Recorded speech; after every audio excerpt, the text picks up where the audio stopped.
Hey Queen, que la paix soit sur toi. Alors, ce soir, c'est un hors-série. J'avais pas prévu de le faire. D'ailleurs, au moment où je t'enregistre ce podcast, il est 23h08. Je suis rarement devant l'ordinateur à cette heure-ci. Euh, mais je sais pas, j'avais envie de le faire. J'en avais parlé sur Instagram. J'avais une réflexion à partager avec toi. Et je me suis mise à écrire. J'ai fait un script. J'ai écrit tranquillement cette chose que j'avais dans la tête, que j'avais envie de partager avec toi, tout simplement. Donc, ça arrive comme ça. Parce que j'avais quelque chose à dire qui me travaillait un petit peu. Je veux te parler de quelque chose que j'ai compris après des années de vie de couple. Et comme si, euh, comme si j'avais quelque chose dans le cœur qui me disait partage-le avec tes queens. Peut-être que l'une d'entre elles, ça va la soulager, ça va lui faire du bien. Ça sera le moment pour elle. Ce message va arriver au moment où on en avait besoin. Euh, et de toute manière, j'ai envie de le partager avec toi parce que je pense que ça peut vraiment changer ta compréhension de ce que tu vis. J'en suis convaincue. Alors, si tu ne me connais pas, si tu arrives sur ce podcast comme ça, euh, on va dire par... c'est une opportunité qui est arrivée devant toi, c'est une occasion. Euh, je me présente, je m'appelle Selma. Je suis spécialisée dans la dynamique anxieuse évitant. Anxieuse évitant. J'aide les femmes anxieuses à se stabiliser, trouver leur place, s'ancrer et aller récupérer celles qu'elles sont depuis toujours et qui se sont perdues qui s'est perdue dans la relation, c'est-à-dire la souveraine qu'elle a toujours été et qui s'est perdue en chemin. Moi, je l'aide tout simplement. C'est elle qui fait tout le travail. C'est ma queen qui fait tout le travail. Moi, je suis juste là. Je la prends par la main. Pourquoi ? Parce que j'ai vécu cette dynamique 14 ans, avant de comprendre, entre 14 et 15 ans à peu près, avant de comprendre ce que je vivais. Et aujourd'hui, j'accompagne les femmes comme toi. Celles qui veulent rester dans leur mariage sans s'effacer. Celles qui veulent rester dans la relation sans se perdre. Donc voilà pour la petite présentation si tu ne me connais pas. Maintenant, on va aller vers cette réflexion que j'ai envie de partager avec toi. Alors, avant de rentrer dans le vif du sujet, je vais te faire un petit rappel de quelque chose que tu connais probablement par cœur, parfois aussi bien que moi. Il y a quelque chose que beaucoup de femmes anxieuses vivent, beaucoup de queens anxieuses vivent, c'est un pattern, c'est un schéma, c'est un système.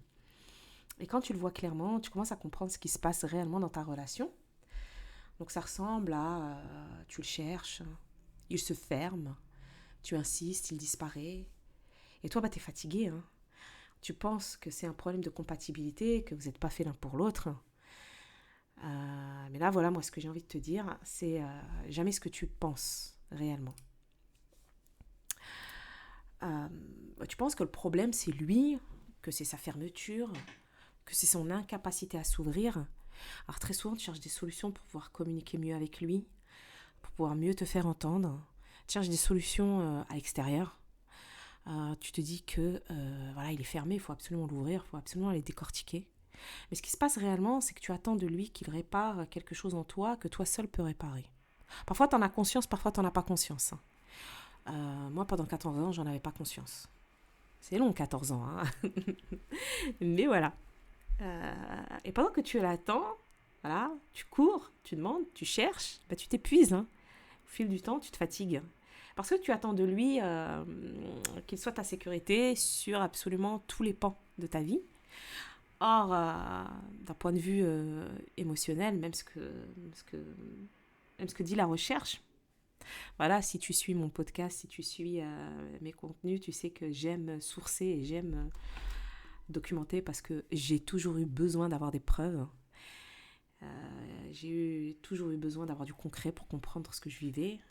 Alors, donc ce que dit la science, ce que dit l'expérience, etc., les études, c'est que ta sécurité émotionnelle, c'est pas l'autre qui te l'apportera.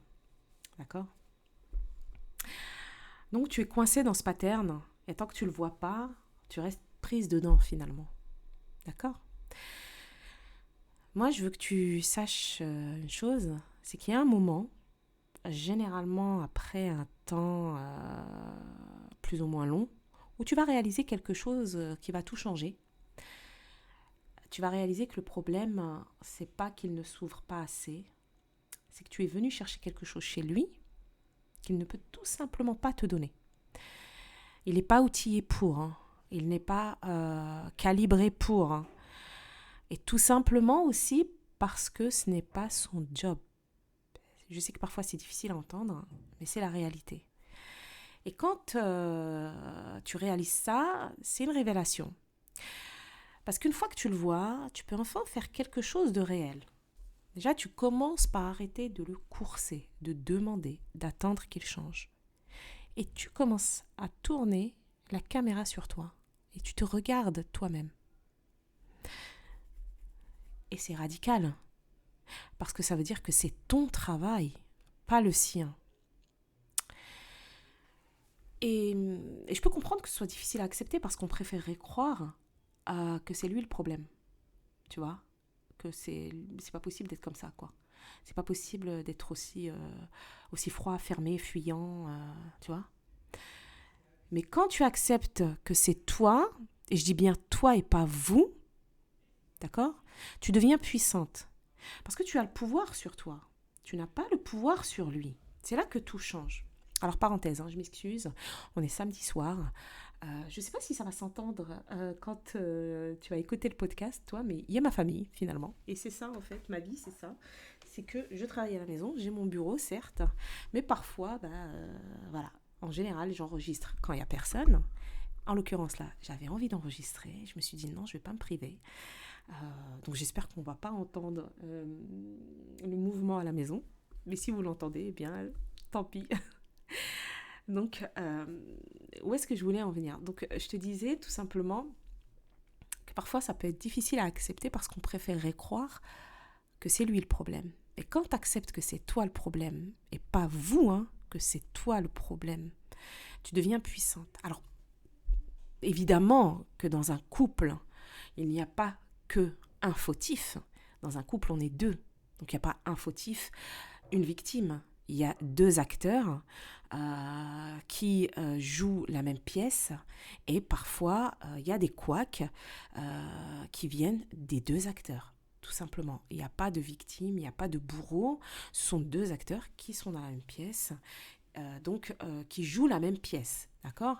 Mais dans ce que je veux te partager ce soir, c'est que quand tu acceptes que c'est toi le problème, que tu as le pouvoir sur toi dans certaines souffrances, difficultés et que tu peux vivre dans cette relation, eh bien, le changement peut démarrer. D'accord ? Je comprends quand même je prends des pincettes avec ce que je dis parce que je ne suis pas en train de t'accabler. Je suis en train de te partager ma réflexion, mais on va y arriver. On va arriver au bout de cette réflexion pour que tu puisses comprendre où je veux en venir. Il y a un travail qui t'attend. Parce que maintenant, il va falloir que tu fasses quelque chose de courageux. Il va falloir que tu mettes le nez dans ta blessure. Tu as forcément, la plupart du temps, tu as une blessure. Tu as des traumas. D'accord ? Alors les traumas, c'est pas forcément quelque chose comme on peut l'imaginer, quelque chose en rapport avec la violence, quelque chose d'extrêmement douloureux, mais la manière dont toi tu l'as vécu enfant, eh bien ça t'a provoqué, ça t'a laissé un trauma et tu as une blessure. Ça là, c'est quasiment quand tu es anxieuse comme ça, que tu es dans ce genre de relation et que tu restes dans la relation, très très souvent, il y a une blessure, il y a des traumas. D'accord ? Toi, ton travail, qui est très très courageux, qui va te demander beaucoup de courage, c'est que tu dois comprendre d'où vient ce besoin de lui que tu as. D'où vient cette urgence de le chercher, de le comprendre, de le sauver. C'est pas facile, hein, c'est pas confortable. Mais tu le mérites. Parce que tu vas réaliser des choses sur toi que tu ne voulais pas voir peut-être. Tu vas découvrir des schémas, des patterns que tu répètes depuis un moment.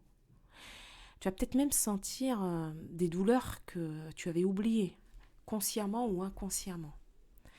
Mais ce que j'ai envie de te dire ce soir, c'est que c'est nécessaire. Parce que tu ne peux pas changer ce que tu ne vois pas. Donc tu dois mettre le nez dedans. Tu ne peux pas aimer quelqu'un d'une manière saine tant que tu attends de lui qu'il répare ce qui est brisé chez toi et qui a été brisé avant lui. D'accord ? Donc tu commences, pas de manière spectaculaire, hein, c'est pas du jour au lendemain, mais tu commences à descendre en toi, à regarder ce qui se passe vraiment. Et au fur et à mesure que tu fais ce travail, eh bien des choses changent. Tu arrêtes de le courser. Pas parce que tu le fais de manière stratégique, ostentatoire, pour lui faire passer un message, mais parce que tu es moins désespéré de le comprendre, parce que tu es plus occupé à te comprendre toi. Et là, quelque chose de subtil se passe, tu vois. Un jour, ça peut prendre du temps, beaucoup de temps. Tu vas avoir une compréhension nouvelle. Tu vas comprendre que lui aussi, il mène un combat. Et ce combat, très souvent, tu sais, il ne le voit même pas. D'accord ? Il ne le voit pas. Parenthèse, je vais faire un épisode, je pense qu'il va être assez long, assez dense, sur la personnalité de l'évitant, selon mon prisme à moi, selon ma compréhension à moi, selon mon vécu à moi, mon expérience personnelle et chez mes accompagnés. Donc je te disais, ce combat, il ne le voit même pas. Hein. Il n'est pas au courant, souvent il est inconscient. Il ne le voit pas. Hein. Pour lui, tout va bien. Il est complètement anesthésié. L'évitant, il n'a pas accès à ce qui se passe chez lui. D'accord ? Il est anesthésié de ses propres émotions. Bon, c'est pas une excuse. Hein. Juste, je te rapporte une réalité. D'accord ? Lui, il ne se demande pas, il ne se tortille pas la nuit en se demandant pourquoi il ne peut pas s'ouvrir ou il ne sait pas s'ouvrir. Hein. Il n'existe simplement pas émotionnellement. Voilà, quand les choses deviennent trop intenses. Il a une très très grande pauvreté émotionnelle.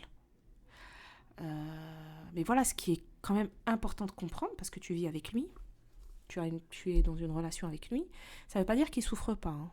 Il souffre différemment de toi, mais il souffre. Il souffre de sentir qu'il n'est pas assez. Il souffre de réaliser qu'il blesse quelqu'un. Il souffre de ne pas pouvoir donner ce qu'on lui demande. Sauf qu'il ne peut pas nommer ça, il ne sait pas le voir. D'accord ? Il ne sait pas le voir, il n'est pas outillé pour. Il n'est pas calibré pour, tu vois ? Moi, encore une fois, je te rapporte des faits. Je te rapporte une réalité. Je ne suis pas en train d'excuser quoi que ce soit. D'accord ? J'aime bien le répéter. Hein, et excuse-moi pour ça. Vraiment, je sais que je peux être un peu redondante, relou par rapport à ça. Mais moi, encore une fois, ma priorité, c'est toi. C'est pas lui. C'est vraiment toi. Et je ne veux absolument pas que dans mon message, tu sentes une quelconque injonction, un conseil, à patienter plus que tu ne peux le faire, à comprendre, à soigner, tout ça. Non. Là, actuellement, tu es dans une relation avec cet homme évitant. Il est en train d'activer des choses chez toi. Il est en train de titiller des choses chez toi. Mais toi, tu veux rester parce que, voilà, tu estimes probablement que le lien en vaut la peine, qu'il en vaut la peine.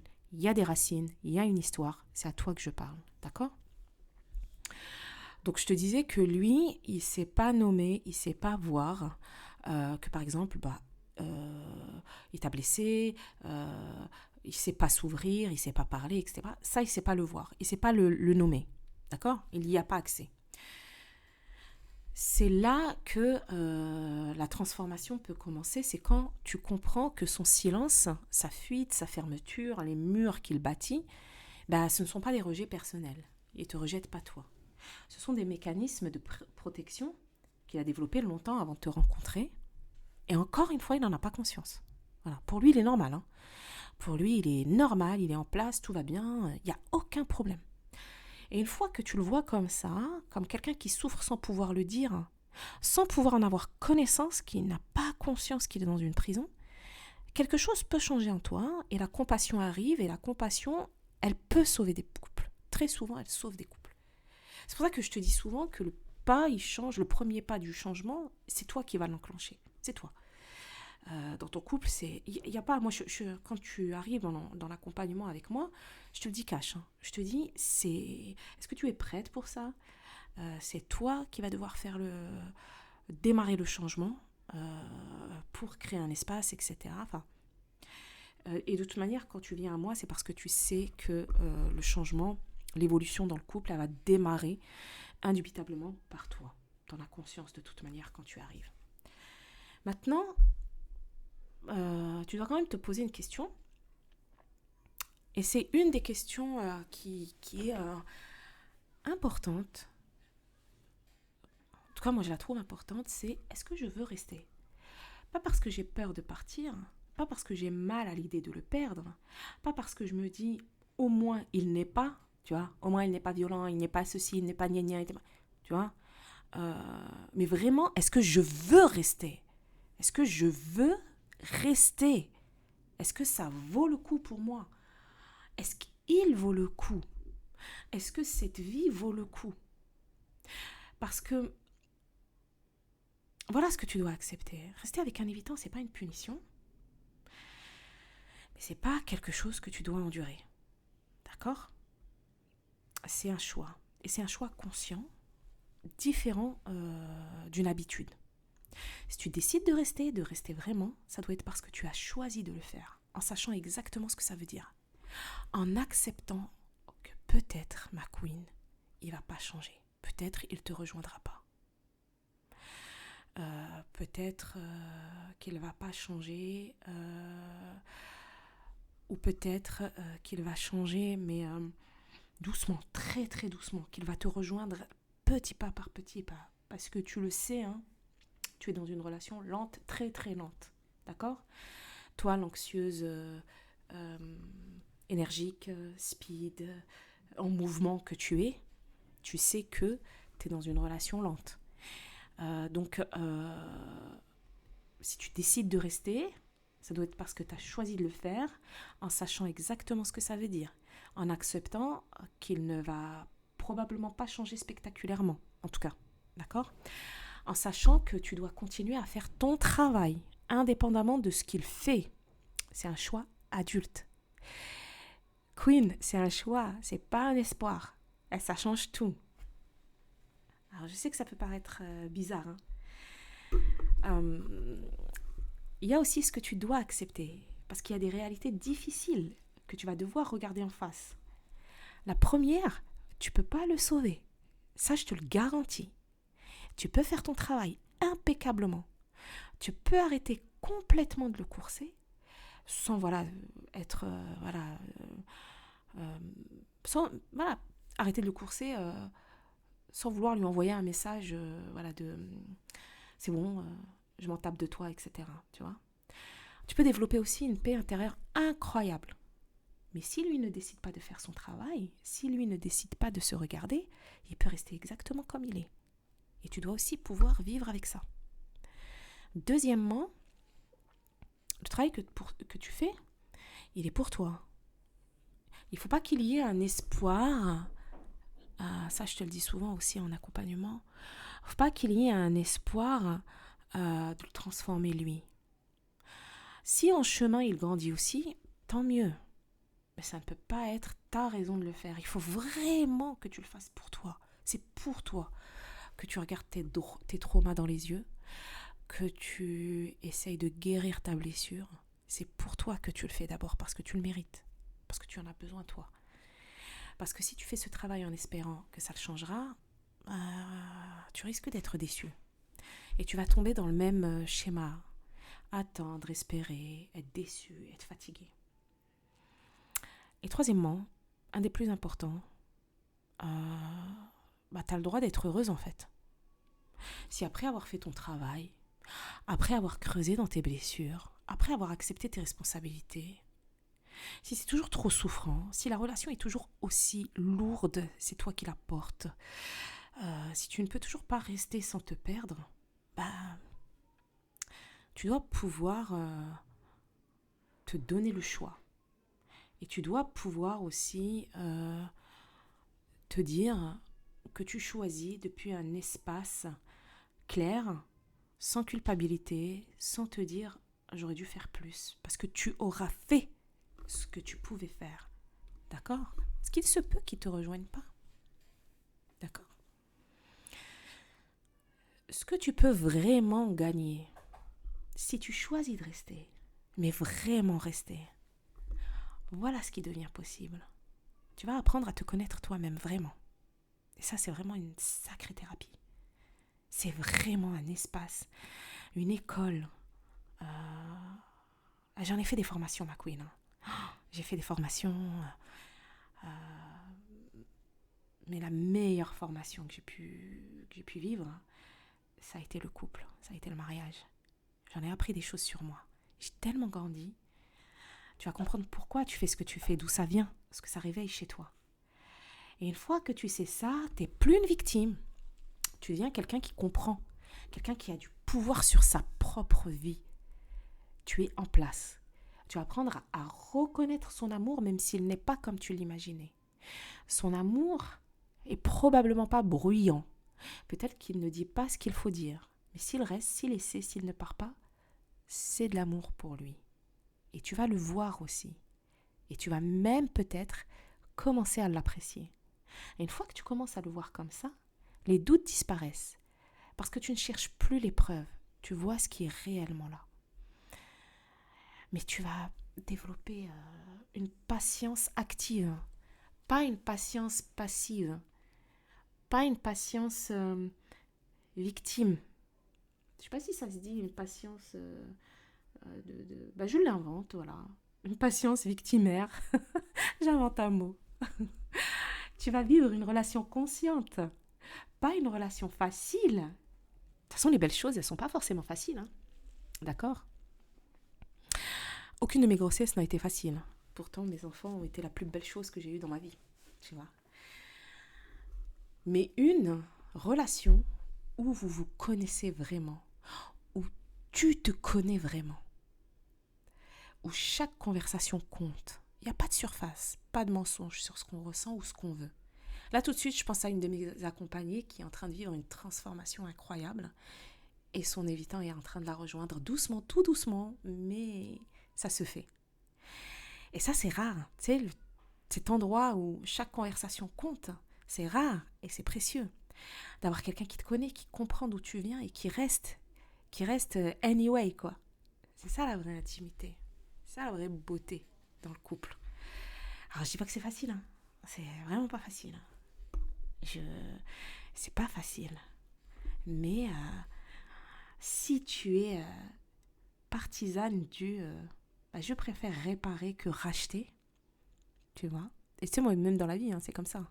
Je préfère réparer quelque chose que j'ai plutôt que le racheter dans les objets et dans les relations. Je préfère réparer une relation, surtout quand la personne en vaut la peine, que ce soit en amour ou en amitié ou avec la famille. Je préfère réparer, faire le nécessaire.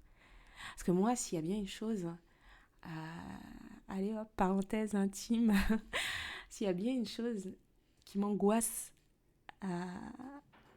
qui m'angoisserait à la fin de ma vie, c'est de me dire est-ce que tu as essayé de faire ça avec telle personne avant de couper les liens? Est-ce que tu as tenté cette chose? Est-ce que tu as essayé de comprendre cette chose? Est-ce que tu as tenté cette chose? Vraiment, est-ce que tu as tout donné? Si je suis incapable de dire oui, j'ai tout tenté, je crois que je pourrais pas mourir apaisée, tu vois. C'est un de mes cauchemars en fait. C'est un de mes cauchemars de me dire, est-ce que tu as tout essayé? Et je veux pouvoir me dire, si je quitte une relation, quelle qu'elle soit, Est-ce que je la quitte euh, depuis un espace clair, apaisé, sans colère, sans flou, tu sais, sans friction, tu vois?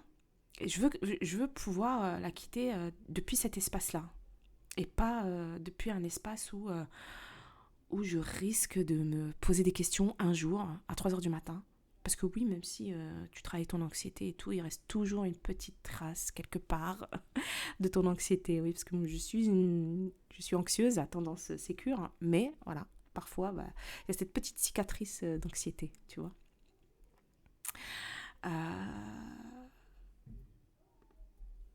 Je sais pas pourquoi je t'ai fait cette réflexion. C'est que voilà, c'était peut-être pertinent à ce moment-là. Et ce que je voulais te dire, c'est que quand tu as réussi à, à créer cet espace où chaque conversation compte, pas de surface, pas de mensonge sur ce qu'on ressent, sur ce qu'on veut, c'est rare et précieux d'avoir quelqu'un qui te connaît, qui te comprend, qui sait d'où tu viens et qui reste. C'est ça la vraie intimité. Et surtout, et c'est le cadeau, tu vas devenir quelqu'un de plus entière. Tu vas arrêter de chercher ta sécurité chez quelqu'un d'autre. Tu vas arrêter de dépendre de sa réaction pour savoir, par exemple, si tu vaux quelque chose. Tu vas simplement être toi. Et quand tu peux rester sans crainte, sans demande, sans urgence, c'est là que tu peux vraiment aimer. Et c'est là que tu peux vraiment te voir et savoir. Tu vois? Alors, il y a une chose que j'aimerais que tu entendes ce soir. Si tu es anxieuse, que tu es avec un évitant, si tu l'attends, si tu le cherches, si tu le demandes, si tu es fatigué, je veux te dire, c'est possible. C'est possible d'avoir une belle vie avec lui. Mais à une condition. La condition, et je crois que je te l'ai dit tout à l'heure, c'est que tu acceptes de mettre le nez dans ta blessure. Que tu acceptes de regarder tes traumas en face. Que tu arrêtes de penser que c'est lui le fautif et que tu prennes ta part de responsabilité. Et surtout, surtout, à condition que tu restes sans te perdre. Parce que si tu te perds, c'est sûr que tu ne seras pas heureuse. Parce que rester avec un évitant, ça doit être un choix. Ça ne doit pas être quelque chose que tu subis. Pas quelque chose que tu espères qu'il va reconnaître un jour. Pas quelque chose que tu endures en attendant qu'il change. Un choix conscient que tu fais chaque jour. Si tu peux faire ça, vraiment le faire, alors quelque chose d'incroyable peut se passer. Non pas parce qu'il va changer, mais parce que toi, tu vas changer. Et parfois, quand toi, tu changes, tu arrêtes de courser, tu fais ta paix avec toi, tu deviens entière et commence aussi à bouger. Pas toujours, mais ça peut arriver. Mais surtout, surtout, tu vas être heureuse. Pas dans une fausse joie, dans une vraie paix. Parce que tu vas savoir que tu as fait ce que tu pouvais faire. Et que tu as le droit d'être bien. Donc je veux dire aussi un truc qui est important aussi. Si après avoir fait ce travail, creuser dans tes blessures, avoir accepté tes responsabilités, c'est toujours trop, si tu dois toujours te faire petite pour rester avec lui, si tu dois toujours sacrifier des parts de toi, si c'est toujours une lutte constante pour te sentir bien, alors tu dois pouvoir partir. D'accord? Tu dois pouvoir partir. Et tu dois pouvoir partir depuis un espace apaisé et clair. Pas un espace de déception, de rage, de colère. D'accord? Pas un espace où tu te dis j'ai échoué, j'ai raté. Mais d'un espace où tu sais clairement que tu as fait ce que tu pouvais faire. Que ce n'était pas assez pour que cette relation fonctionne.